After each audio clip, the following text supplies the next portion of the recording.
रामकृष्ण हरी। जाणीव नेणीव भगवंती नाही, हरी उच्चारणी पाहि मोक्ष सदा। नारायण हरी उच्चार नामाचा, तेथे कलिकाळाचा रिग नाही। तेथील प्रमाण नेणवे वेदांसी, ते जीव जंतुसी केवी कळे। ज्ञानदेवा फळ नारायण पाठ, सर्वत्र वैकुंठ केले असे। नमस्कार मैत्रिणींनो, हरिपाठाचा हा 25वा अभंग।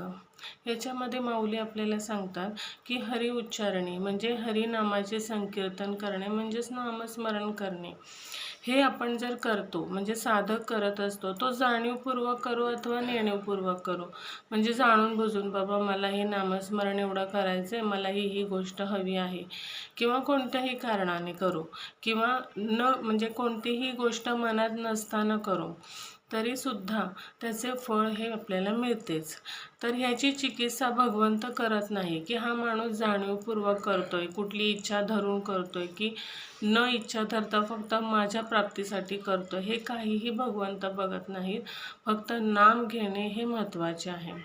नामाचा सतत उच्चारण केल्याने भगवत कृपा होऊन साधकाला मोक्ष प्राप्त होतो। मोक्ष हा कोणत्याही गोष्टीने सहज प्राप्त होत नाही, फक्त नामस्मरणानेच प्राप्त होतो। आपल्याला जीवन मरणाचे किती यातना होत असतात, आणि त्यातून सुटायचे असेल, ह्या दुःख सुखातून सुटायचे असेल, तर आपल्याला नामस्मरण केलं पाहिजे, मोक्ष मिळवला पाहिजे। नामाचा उच्चार करणाऱ्या साधकाच्या ठायी त्याच्या जीवनात कलिकाळ कधीही प्रवेश करू शकत नाही। कलिकाळ म्हणजे की आता ह्या कलियुगामध्ये अनेक नको त्या गोष्टी होत आहेत। आपण बघतोच आहोत, रोज बातम्यांमध्ये सर्वत्र घडत आहेत। ज्याचा आपण कधी विचारही केला नाहीत अशा गोष्टी घडत आहेत, असे विचार लोकांच्या मनात येत आहेत।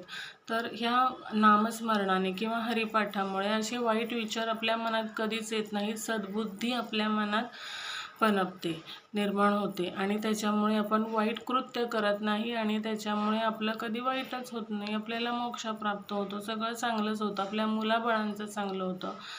त्याच्यानंतर माऊली सांगतात की अशा अलौकिक नामाचा महिमा काय आहे, त्याचे प्रमाण वेदांना सुद्धा लागत नाही।